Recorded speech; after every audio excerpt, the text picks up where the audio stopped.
Gravitas, co-presented by Skoda. Kushaq, choose what really matters. Building alliances is easy. Repairing them, well, not so much.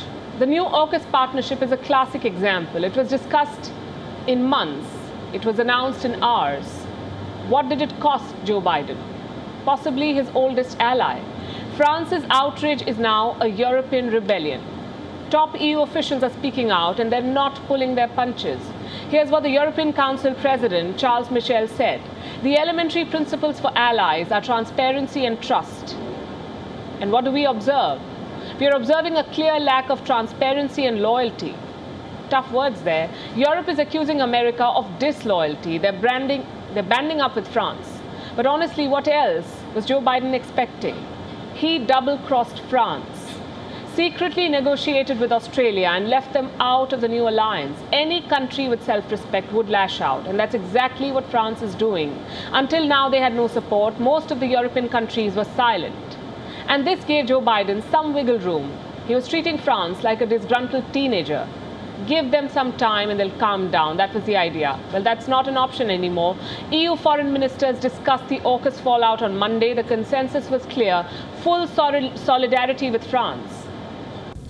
Defensive alliance between these three countries.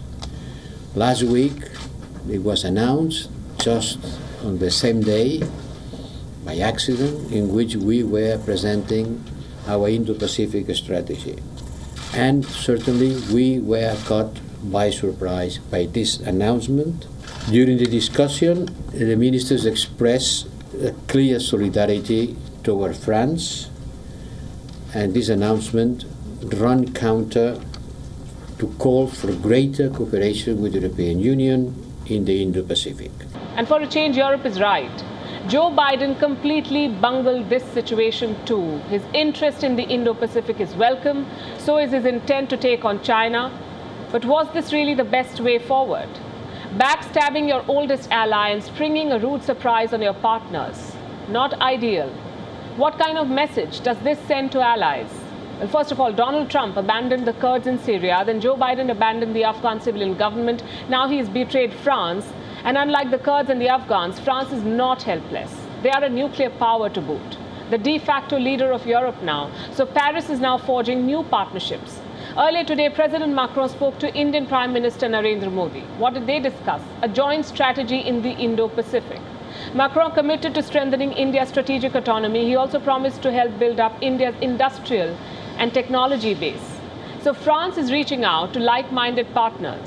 What about Joe Biden? Well, he's still making promises. We heard a few at the United Nations General Assembly today, but they won't really help.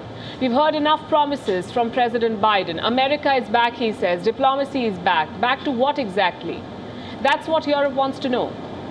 The EU president is confused about Biden's messaging. And this is what he said. America is back. This was a historic message sent by this new administration, and now we have questions.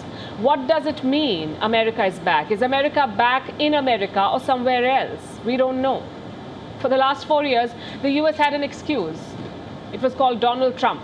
His intentions were clear. America first, he said, the rest of the world be damned. It wasn't the perfect approach, but at least he was honest about it. Then came Joe Biden. He promised America's comeback. He promised to repair alliances. But what has he achieved?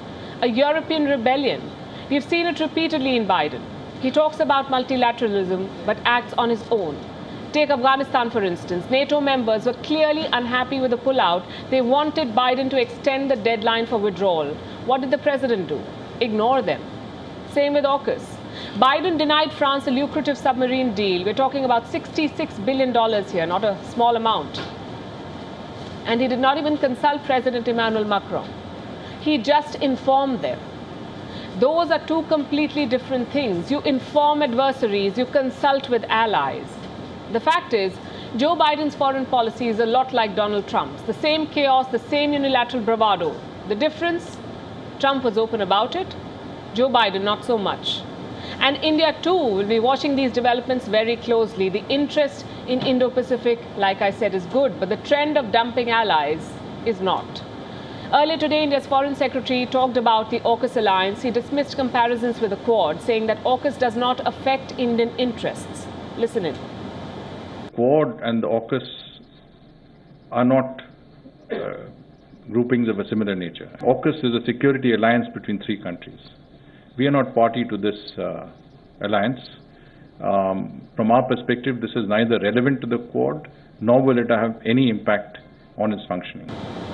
Joe Biden is effectively shooting himself in the foot. He wants to take on China, but for that he will need a broad alliance. He will need Europe, he will need India. New alliances are not the issue here. Repairing old ones, that's the big priority. And for Biden, time is running out because in the process of fighting a hegemon, he is turning into one. WION is now available in your country. Download the app now and get all the news on the move. Gravitas, co-presented by Skoda. Kushaq, choose what really matters.